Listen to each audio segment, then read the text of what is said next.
In the vast, star-streaked chamber of the Galactic Council, representatives of hundreds of alien species filled the tiered seats that curved around a central speaking platform.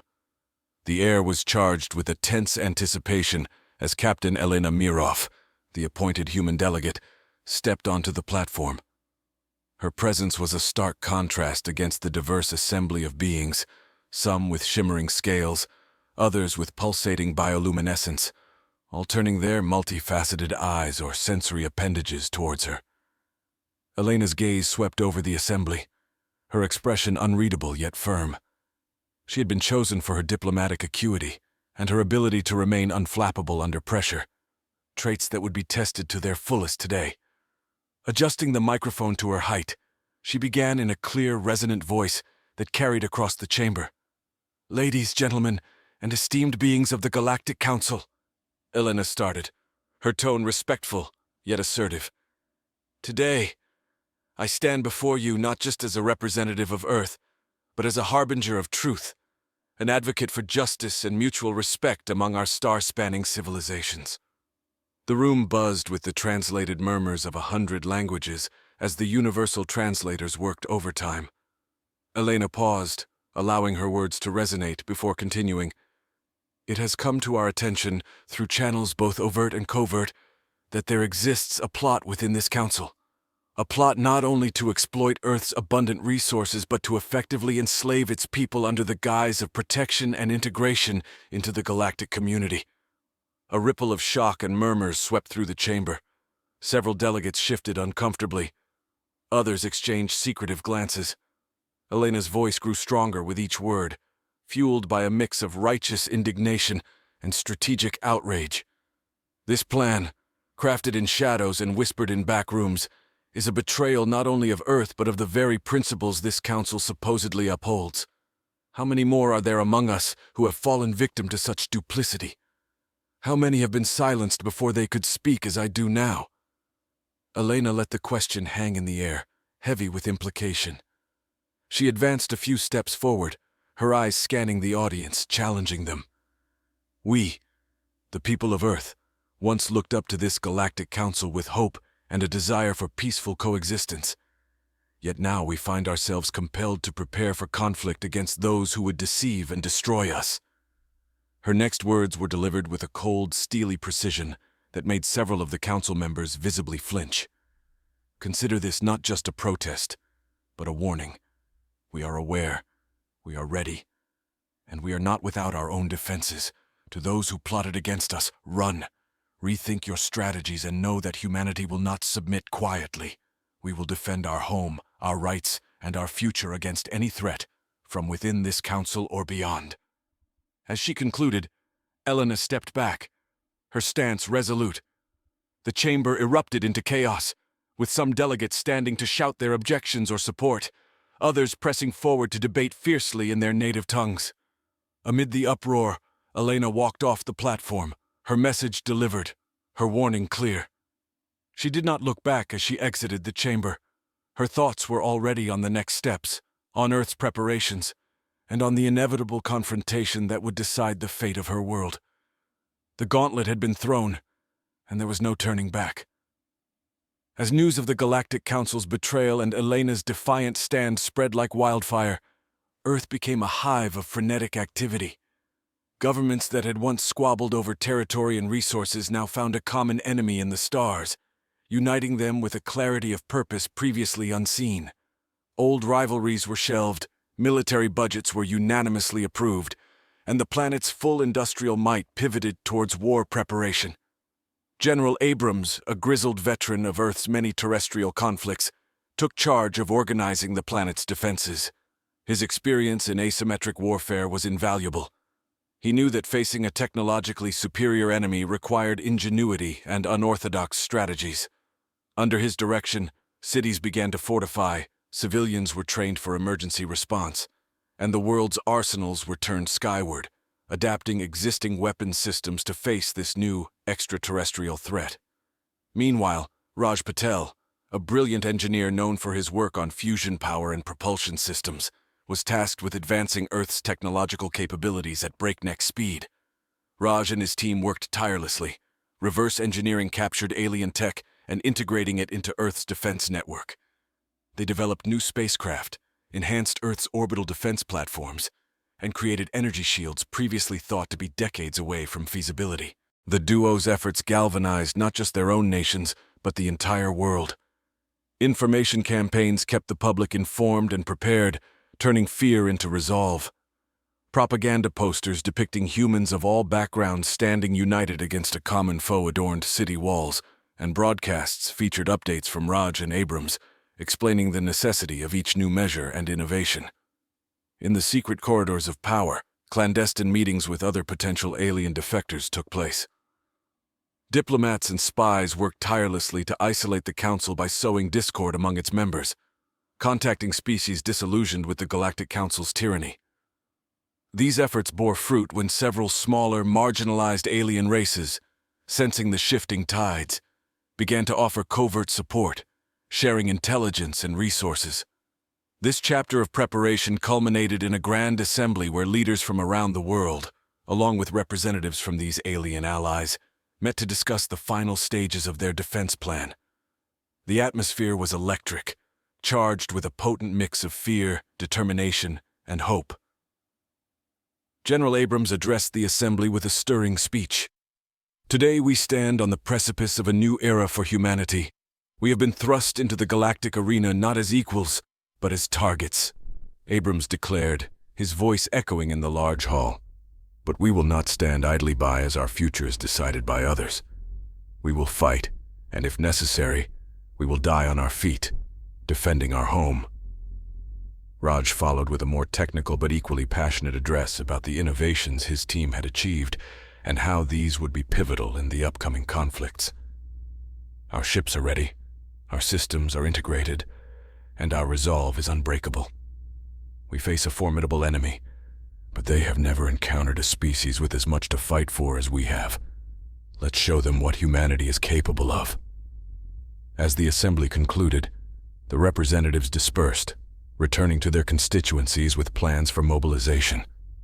The world was united as never before, a single entity moving with purpose towards an uncertain but inevitable confrontation. The stage was set. Earth was ready, and as the sun set over the horizon, the first of many newly outfitted warships took to the skies, a visible testament to humanity's readiness and determination to survive and prevail. The war between humanity and the Galactic Council's forces erupted sooner than expected. Alien coalition fleets, composed of massive warships from several oppressive star systems, launched a coordinated assault on Earth's orbital defense stations. These initial strikes were meant to cripple Earth's ability to retaliate and to sow panic among the population. However, the invaders underestimated the readiness and resolve of humanity's defenses. Captain Elena Mirov, aboard her flagship, the Defiant, led Earth's response. The Defiant was one of the first vessels upgraded with the advanced technologies developed by Raj's team, equipped with hybrid human-alien weaponry and enhanced propulsion systems. As the alien coalition fleet approached, a squadron of these new hybrid ships, sleek and deadly, maneuvered into battle formation. The space around Earth turned into a chaotic battlefield as lasers and missile salvos crisscrossed the void. Elena, from her command center, directed her fleet with calm precision. She knew the odds were against them, but the spirit of defiance that had come to characterize humanity's stand against the Council shone through in every maneuver and counterattack her crew executed. Under her command, the Defiant and its squadron managed to exploit a weakness in the enemy's formation. The alien ships, designed for intimidation rather than agility, struggled to match the speed and maneuverability of the smaller, nimbler human vessels. Using guerrilla tactics, Elena's forces darted in and out of the enemy's reach, hitting supply lines, taking out communication arrays, and isolating the larger ships from their escorts. During the intense battle, a crucial moment came when a Council warship was disabled by a well-placed strike from an Earth fighter. Seizing the opportunity, Elena ordered a boarding party to seize the ship. The team, led by a decorated Marine captain, Jonathan Hales, stormed the alien vessel. After a fierce fight through the corridors of the alien warship, they captured key technology and several high-ranking officers. These prisoners would later provide valuable intelligence regarding the Council's military capabilities and strategies. As the battle raged, back on Earth, the news of Elena's early successes spread quickly, bolstering the morale of the global population. Civilians who had been trained for months in emergency procedures provided ground support, managing logistics and communications to ensure that the front line had everything needed for sustained engagement. In space, makeshift repair and resupply stations set up on moons and asteroids allowed Earth's forces to maintain pressure. The first major engagement concluded with Earth retaining control of its orbital path, though at great cost. Several defense stations were lost, and the Defiant suffered significant damage. But the victory in retaining strategic space assets and capturing alien technology marked a significant first win for humanity. Elena, standing in the Defiant's battered command deck, looked out at the stars. Her crew was weary but victorious, having surpassed everyone's expectations, including their own. They had shown that Earth was not only capable of defending itself, but could also challenge the Council's dominance in direct combat. This victory was the first step in what Elena knew would be a long and brutal struggle for survival. Yet as she turned to coordinate repairs and prepare for the next engagement, there was a newfound confidence in her eyes, a spark ignited by the proof that humanity was far from defenseless. Following the unexpected victory in the defense of Earth's orbital space, Captain Elena Mirov and her team sought to capitalize on their newfound momentum. As the Defiant underwent repairs, Elena received intelligence from an unexpected ally. The Vrax, a secretive species long subjugated by the Galactic Council, reached out through covert channels, offering assistance and vital intelligence. The Vrax, characterized by their chameleon-like ability to blend into their environments, had been under the Council's oppressive rule for centuries. Their own planet had been stripped of resources, and their people were used as espionage agents across the galaxy due to their unique abilities. They, more than anyone, understood the plight of Earth and saw in humanity a potential ally in their quest for liberation. Meeting in a clandestine location on one of Earth's recently established asteroid bases, Elena was greeted by a delegation of Vrax, led by Ambassador Silith. Her appearance was startling. Her skin shifted colors subtly, reflecting her cautious optimism. "Captain Mirov," Silith began, her voice a soft hiss, "we have watched your resilience against the Council with great interest. We believe your fight is our fight, and we offer you our support." Elena, recognizing the significance of this alliance, quickly accepted. The Vrax provided Earth with stealth technology that could cloak ships and missiles, making them nearly invisible to traditional sensors. This technology was a game-changer, allowing Earth's forces to move undetected across contested regions of space. Armed with new allies and advanced technology, Elena planned a series of hit-and-run attacks on key Galactic Council supply lines and outposts. These operations aimed to disrupt the enemy's logistics and command structures, sowing confusion and further weakening their hold on the outer colonies. Raj Patel and his team worked closely with Vrax engineers to integrate the stealth tech into Earth's fleet, a task that proved challenging yet ultimately successful due to the collaborative spirit that now defined the human-Vrax partnership. The first operation using this new strategy targeted a major Council supply depot on Titan, Saturn's largest moon. The depot was a critical hub supplying the Council's forces throughout the outer solar system. Elena led a task force that included several cloaked ships. As they approached Titan, the Vrax technology proved its worth. The Earth ships slipped past the enemy's perimeter defenses undetected. In a swift, coordinated assault, Elena's forces struck the depot, using both kinetic bombardments and ground troops to seize control. The operation was a resounding success. Not only did it deprive the Council forces of much-needed supplies, but it also demonstrated Earth's growing tactical sophistication and its ability to leverage alien technology against the Council itself. The aftermath of the raid sent ripples throughout the galaxy. News of the daring attack spread, bolstering the morale of Earth's population and encouraging other oppressed species to consider standing up against the Council. Moreover, the success of the mission cemented the alliance between Earth and the Vrax, with other minor species beginning to express their interest in joining this new coalition against the Council. Back on the Defiant, as they mapped out their next targets, Elena and her crew celebrated their victory. They knew each successful operation brought Earth one step closer to a position of strength from which they could negotiate an end to the conflict on their terms. The Galactic Council had started the war thinking Earth would be an easy target, but now they were being forced to reconsider as humanity not only defended its home, but also took the fight to the enemy's doorstep. Empowered by their alliance with the Vraks, and bolstered by successive victories using stealth technology, humanity continued its aggressive campaign against the Galactic Council. Raj Patel, with his team of engineers and Vrak specialists, made further advancements, creating a disruptive virus intended to cripple the Council's communication networks. This cyber weapon was designed to infiltrate and overload their systems, causing confusion and miscommunication among the enemy ranks. The plan was to inject this virus during a major coordinated strike across several key Council-controlled systems, effectively blinding their command structure while simultaneous physical attacks were carried out. The virus, aptly named Babel by Raj, was a masterpiece of human ingenuity combined with Vrak's understanding of Council technology. General Abrams coordinated the physical strikes, which targeted strategic points such as fuel depots, armories, and communication hubs. These points were spread across different planetary systems that formed a logistical backbone for the Council's military operations in the sector. The plan required precise timing and flawless execution, as the effectiveness of the virus would be temporary before the Council could counteract its effects.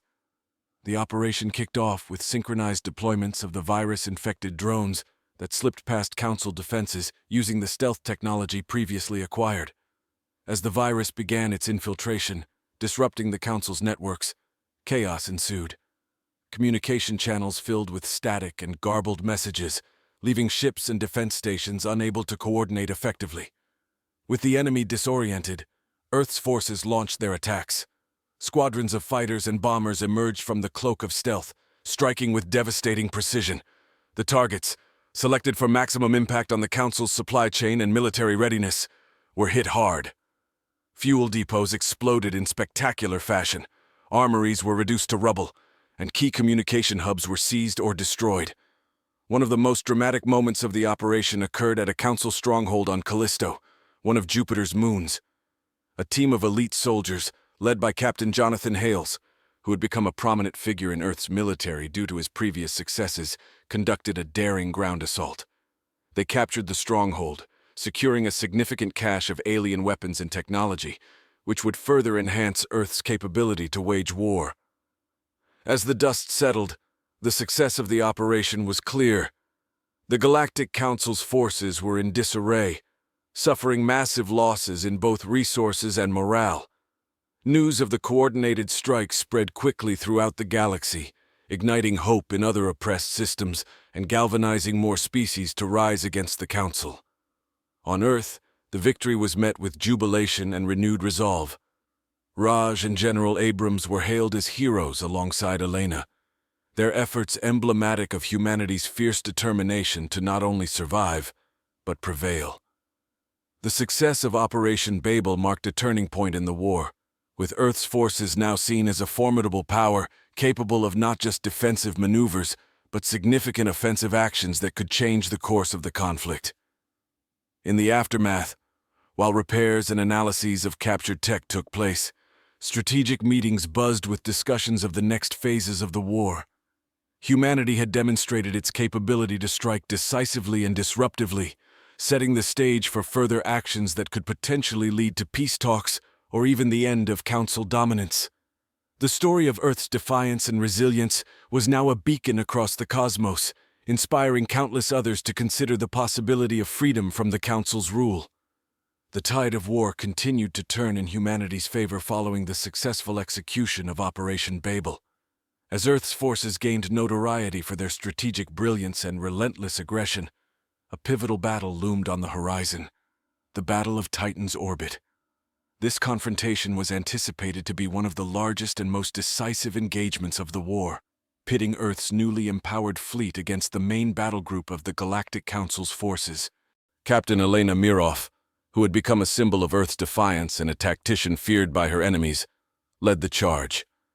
The Galactic Council, recognizing the strategic importance of Titan, due to its position and resources, had fortified the moon with a formidable array of defenses and a large fleet. The battle for Titan was not just strategic, but symbolic, representing a significant blow to the Council's prestige and control over the outer planets if lost. Elena's fleet, now a patchwork of human and alien technology, was bolstered by the addition of Vrax stealth fighters and several other species ships that had joined their cause. Before the battle, Elena and her diverse command crew reviewed their tactics. The plan capitalized on the element of surprise and the disruptive edge the stealth technology provided. Their strategy involved multiple feints and diversionary attacks to scatter the Council's forces, allowing Earth's main strike force to breach Titan's defenses. As the fleet approached Titan, the space around the moon became a canvas of explosive light and devastating energy exchanges. Elena's fleet engaged the Council's defenses with precision strikes launched from multiple directions. Stealth bombers slipped through enemy lines, taking out key communications and weapons arrays, while fighter squadrons engaged Council ships in intense dogfights.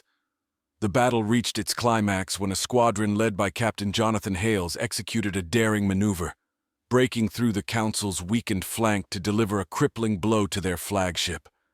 The attack led to a chain reaction of confusion and disarray within the Council's ranks, with their ships scattering and breaking formation.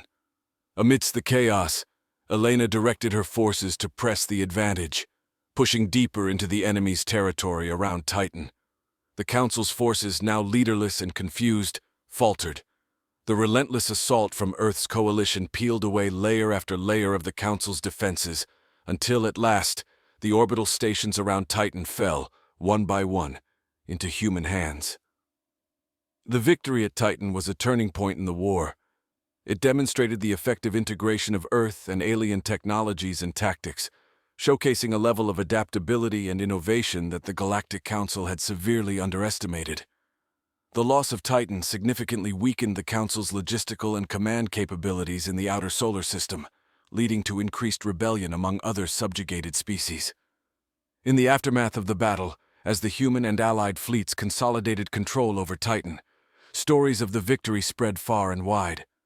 This not only bolstered the morale of Earth's allies, but also inspired more members of the oppressed galactic community to rise up and join the growing resistance against the Council. The battle had been fierce, with significant losses on both sides, but the strategic and psychological victory was undeniable. Elena, reflecting on the battle from the command deck of the Defiant, felt a mix of sorrow for the lost and pride in her crew's accomplishments. She knew the war was far from over, but the Battle of Titan's orbit had shifted the balance of power irrevocably in their favor, setting the stage for the final chapters of the conflict and potentially for peace negotiations that could reshape the galaxy. With the Galactic Council reeling from their significant loss at Titan, Earth's forces sensed an opportunity to strike directly at the heart of the enemy, the central planet Zanthi, where the Council's Grand Chamber and main administrative headquarters were located.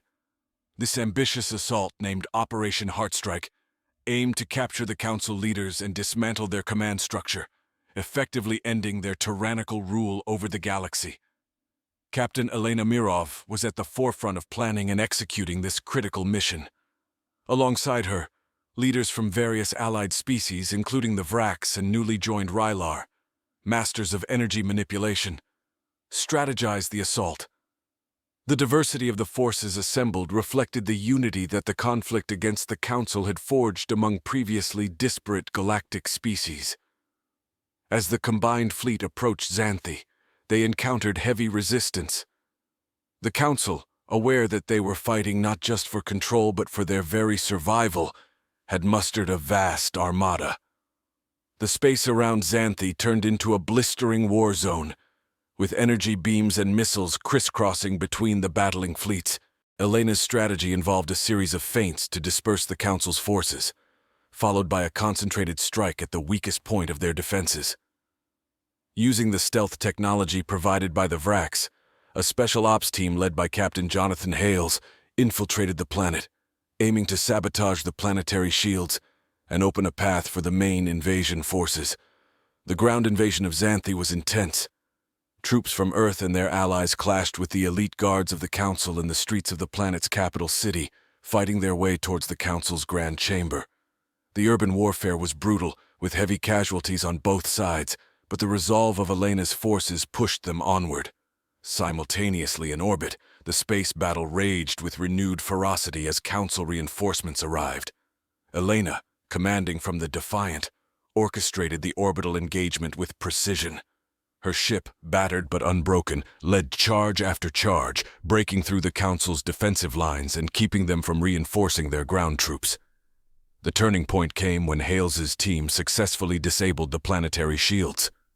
With the defenses down, Elena ordered a full-scale ground and air assault on the Council's headquarters. Dropships descended en masse, delivering troops and armored vehicles to the heart of the enemy's stronghold. The final confrontation occurred in the grand chamber of the Council. Elena led her diverse team into the chamber, confronting the Council leaders amid the chaos of battle. Surrounded and outnumbered, the Council members surrendered, their reign of tyranny brought to an abrupt end. In the aftermath, the chamber was used to broadcast the surrender of the Council to the entire galaxy. Elena spoke not just to humans, but to all species across the galaxy, advocating for a new, more equitable galactic union. She emphasized the principles of mutual respect, cooperation, and shared prosperity. The capture of Zanthi marked the end of the Galactic Council's rule and the beginning of a new era. The victory was not just a military triumph, but a moral one, proving that unity among diverse peoples could bring about change even against seemingly insurmountable odds. As peace talks began, involving all species, including former members of the Council, the war slowly came to an end. Elena, once a military captain, now found herself as one of the leading voices in the formation of the new Galactic Union. Her leadership and vision were critical in shaping the future governance of the galaxy, ensuring that no single power could again dominate and oppress others as the Council had done. The aftermath of the Galactic Council's capitulation was marked by a profound period of rebuilding and reconciliation. As the central figure of the victorious coalition, Captain Elena Mirov found herself in a pivotal role, helping to shape the new galactic order. The conclusion of the conflict saw her transitioning from a military leader to a stateswoman, a role she took on with the same determination and integrity that had characterized her command during the war. The new galactic body, provisionally named the Galactic Union, began its foundational meetings on Zanthi, the former stronghold of the Council. Now repurposed as the seat of this nascent democracy, the planet became a melting pot of ideas and ideologies, with representatives from every liberated planet and species contributing to the drafting of a new constitution. Elena, as one of the chief architects of the Union, advocated for a system that emphasized decentralized governance, allowing individual planets or species-specific confederations considerable autonomy within a framework of mutual defense and economic cooperation.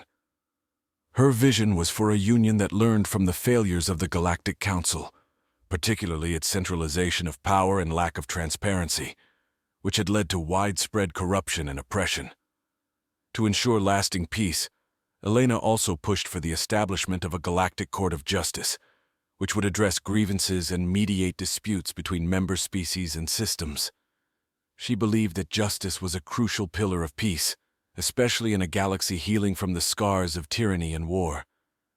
The establishment of the Galactic Defense Force was another critical issue. Composed of voluntary contributions from member planets, this force was not meant to be a central military power but a peacekeeping body, intended to prevent the rise of another despotic entity and to protect the Union against external threats. During this period, Earth's culture began to influence other parts of the galaxy, not through domination, but through exchange. Human art, music, and literature found new audiences among the stars, and in return, humanity discovered the rich cultural tapestries of alien civilizations. This cultural exchange helped to cement the bonds between former foes and allies alike, building a shared galactic identity. On a personal note, Elena faced the challenge of her new role with mixed feelings. She had become a symbol of hope and resilience, a hero in the eyes of many, but she longed for the simpler days of being a ship captain. Despite this, She understood the importance of her position in guiding the new Union through its formative years. The inaugural assembly of the Galactic Union was a historic event, broadcasted across the galaxy. Elena delivered a powerful inaugural address, calling on all members to look forward, not back, to focus on what could be achieved together in peace, rather than what had been endured in war. "The age of division and conquest must end," Elena declared. "Let this be the era of unity and exploration, where we seek not only to advance our own interests, but to uplift all members of this great union. We have seen the darkness that power can bring, and now we must strive to ensure that light prevails." As the new structures of governance took shape and the last of the peace treaties were signed, it was clear that the galaxy would never be the same. A new chapter in cosmic history was beginning, spearheaded by those who had once been on the brink of annihilation. Elena, once a soldier, now a peacemaker, looked out at the assembly of diverse beings and felt a cautious optimism. Humanity, once isolated and under threat, was now integral to a vibrant tapestry of interstellar civilization. The story of humanity's defiance, resilience, and eventual leadership in the Galactic Union became a testament to their indomitable spirit, a narrative that would inspire generations to come across the stars.